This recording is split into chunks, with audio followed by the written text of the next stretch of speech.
Well, it's great to meet you. Watched the movie the other day, and there's two things I'm a sucker for. One is obviously a great action movie. The other is continuous takes. And I went into this with absolutely no knowledge of what it was about. I avoided the trailer. I just knew you were in it, so it's a given that I got to watch it. And then immediately within the first few minutes, I realized that this is going to be one of those continuous takes. And it's done so well, and it's just pulse pounding, and it is nonstop. It seems to me that there would be a massive challenge in undertaking an action movie like this with so many moving parts in one take. Was that a big challenge for you in making this happen and making it seem very cohesive and realistic? Absolutely, it was a huge challenge, and I'd done enough films with some one-take sequences in the past to realize how difficult this was going to be. But we like to try different things and try and raise the bar. And me and the director James Nunn, we've always been fans of the Warner, and we were finishing Eliminators 2015, and we came up with this concept to try and do an action film all in one take. It only took us 6 years to do it, but couldn't get the financing for a while. But we were really into it because we always felt like there's an immersive quality to the unbroken take. It almost feels like it's pulling you in towards the screen, and because you don't get those edits, it's almost like you can't pull yourself away from it. And if it's done right, and we've got a very sort of taut, intense story as well that keeps, the intensity keeps rising as the plot thickens. And I feel that coupled with the way we've shot it really works very well. So I'm glad you enjoyed it. And the nice thing is that there's still a lot of character development. You're still getting a lot of story, even though there's guns blazing, there's fights, all of this stuff is going on, but you still get that plot that is developing. And did you find that there was anything that you wanted to get into the story, any kind of action shots that you were not able to achieve within this continuous take format? Well, the tendency for me was, to look at the things that like Tony Jaa did, that amazing Warner in The Protector, and you've got the Daredevil and all these other examples that are amazing. And for me as an action performer, there was that tendency to really want to try and outdo them. But we recognized pretty soon into it that you got to stick with the tone of what the movie is. And we were making a serious toned movie. You know what I mean? It was not like outlandish superhero stuff or craziness. It's a very realistic setting.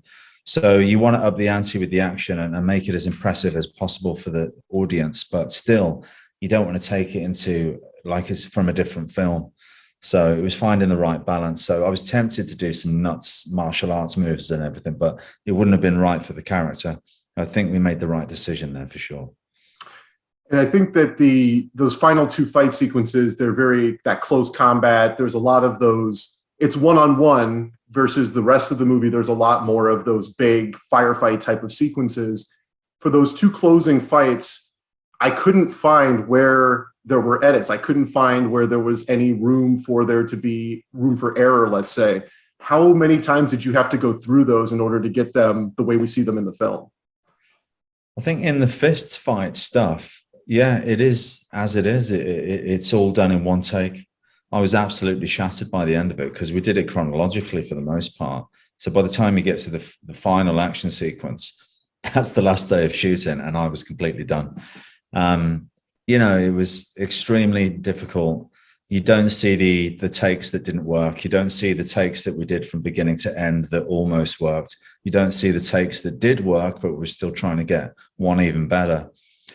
Covered in bruises. The guy I'm fighting with at the end is Jess Loudon, an ex-UFC fighter, Lee Charles, world kickboxing champion. But even without the action, the dramatic scenes were exhausting because every take, you don't know if this is going to be the take that's going to make it into the movie. So you can never take your foot off the gas. You're always giving it 100% because you don't know that you might get to the end of this particular take, and that's the one that goes in the movie, so that you could never rest.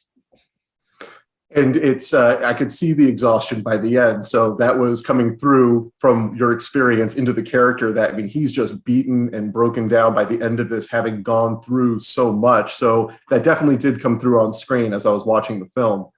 Yeah. You mentioned Tony Jaa and some of these other one-take scenes. Were there any movies or any performances from previous action films just in history that inspired this character for you? Not so much the character. For me, the character was all about the mission, and he was all about the chain of command. And then when he's finding out that maybe his superiors have not told him the things that he should have been told in his position, he's playing with that sort of why is that, and why have I not been given all this information? That's what was playing with the character. But in terms of the sorry, I think I forgot your question. Yeah, were there I've been any rehearsing previous the fight all day. Yeah, were there any previous action films or performances from anybody? Oh yeah, well, not an action film, but James was very smart in the way he wanted to shoot this. There was a film called Victoria, or I think it's Victoria, and it's a legitimate one-take movie, like done 3 hour long in one continuous take for real. But the way the camera worked in that was definitely an inspiration for how we approach the one shot for our movie, as opposed to 1917, which is very slick, technically brilliant, smooth.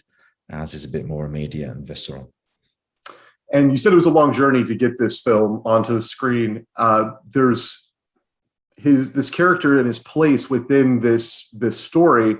Has there been thought of continuing in another one shot, taking his story in another kind of, I keep thinking of like Jack Bauer in 24, where he keeps finding himself in these situations, and then you've got that. Has there been any thought of continuing this character in another story? And the same shit happened to the same guy twice. Exactly. Yeah, look, I'd love to do another one. Let's see how this one goes. I'd certainly be up for it. It was a very difficult experience, but extremely rewarding. And I'm very proud of the movie. And I think, yes, you could take that character, and obviously his job dictates that he's in these difficult situations, or you could continue where the movie leaves off, and where does it go from there. But yeah, I definitely would be interested in doing a sequel, but it's not up to me. We'll see what the audience response is like. And from the I guess the other big question I had for you is that all the movies that you make, you tend to have these really visceral action. There's a lot of great choreography and fights, and they're original stories. There are not a lot of sequels and things that are out there.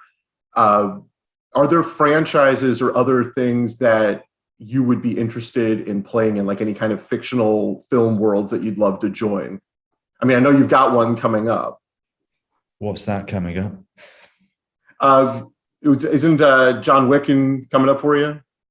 Yeah, there you go. That would be the one. I mean, when it comes to action movies, I don't think you can do any better than John Wick. Hollywood action films, what's better than John Wick, right? So me just having worked on John Wick 4 for Chad Stahelski, that was I mean, look, I was bugging him from John Wick 1.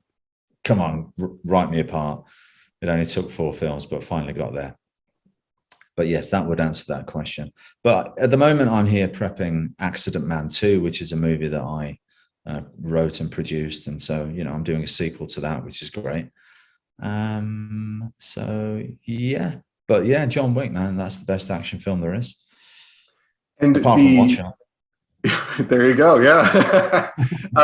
So, I mean, obviously, you can't probably say very much about John Wick or your character in the film. I mean, as soon as you were announced, it's one of those checklists. Like, there's 2 big franchises right now when it comes to action movies. You got the Expendables on one side, and you got John Wick on the other. And those are the franchises that you want to see the best action actors that are out there to be in these series. For John Wick, as soon as your name was connected to the film, all the internet is abuzz going, is he going to play a good guy? Is he going to play a bad guy? Is there anything that you can tell me about your character in the film? No. Worth a shot. I figure it was probably a no, but I think people are also sleeping on another film that I did called Day Shift, which is Netflix action comedy horror with Jamie Foxx, Dave Franco. That's going to be some good action in that. JJ Perry's very experienced stunt coordinator, second unit director. It's his directorial debut. And I think that's going to be really good, exciting. Vampire killing and hunting. That was actually going to be my next question, is that from a genre standpoint, you just said horror, you said comedy. I mean, are there genres that you have maybe not played in as much that you would like to go in more, like horror? Yeah, absolutely. I'm a fan of all of it, really. Maybe I won't bother with the rom-com because not enough people can get smashed in the face. Well, maybe we could find a way to do that. But yeah, I try different genres, and I've got a fan base that expects me to fight, and I appreciate that, and I enjoy it too, and that's what I want to do. But like, I do something like Max Cloud, which is a sci-fi comedy with fights.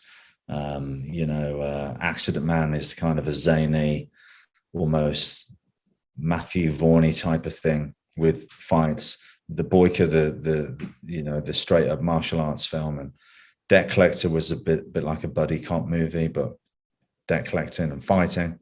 So I'll try and find ways to do that around different genres, and try and find interesting characters to play. I think you just maybe came up with a great idea, because there are none that I can think of. There are no romantic comedies with a lot of fighting in them. So maybe having you in that. Yeah, and now everyone's gonna be writing it because we've spilled the beans. There you go. Yeah. Come on, let's keep it between me and you.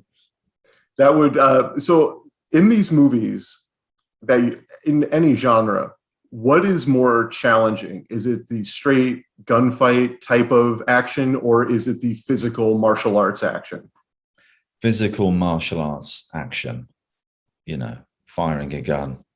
Of course, you've got to be very careful. But when you're doing a fist fight, like for me, even a weapons fight is easier than a fist fight because it's an extension. You're not actually hitting bone on bone. When you're clashing, arms, fists, getting really close, hitting each other in the face, mistakes happen all the time. We're martial artists. We're used to taking impact, but it's never fun. That's as difficult as it gets. And it's I took martial arts as a kid, and my sons just got their black belts in Taekwondo. So they just reached that goal, and they were very proud of it. And we talk about all of those different tenets in martial arts, the things that you need to be aware of, the importance of the self-defense and all of those elements. But whenever they are watching an action movie, they're critiquing the form of some of the actors on screen. I mean, they're teenagers, but they're seeing it and they're questioning, like, oh, he's not in the right stance, or he's not doing that right. That's not what this kind of martial arts would look like.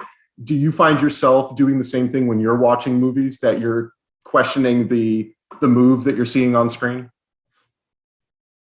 Yeah, you can tell when someone's the real deal and when someone isn't. It's all about the footwork more than anything. But it's as simple as just keeping your hands up. People that don't know what they're doing, they've got their hands down. But you know what? There's a lot of actors that pretend to be martial artists and make action films, but I don't mind it. And if they put the effort in, and you can really see that they've worked really hard, I always really appreciate it, because I do this nonstop, and it's difficult. It's hard work. So when I see somebody putting the effort in, whether that's Charlize Theron or, of course, Keanu Reeves, who's not a martial art, who wasn't a martial artist as a kid, I would certainly say he is a martial artist now, the amount of training that he's done. But Chris Hemsworth in Extraction, when you see somebody doing it really well and putting the effort in, I do really appreciate it. And I'm like, you can tell when somebody's been doing it since they were a kid. Yeah. I still appreciate it regardless. And something that I've always, we get awards around every.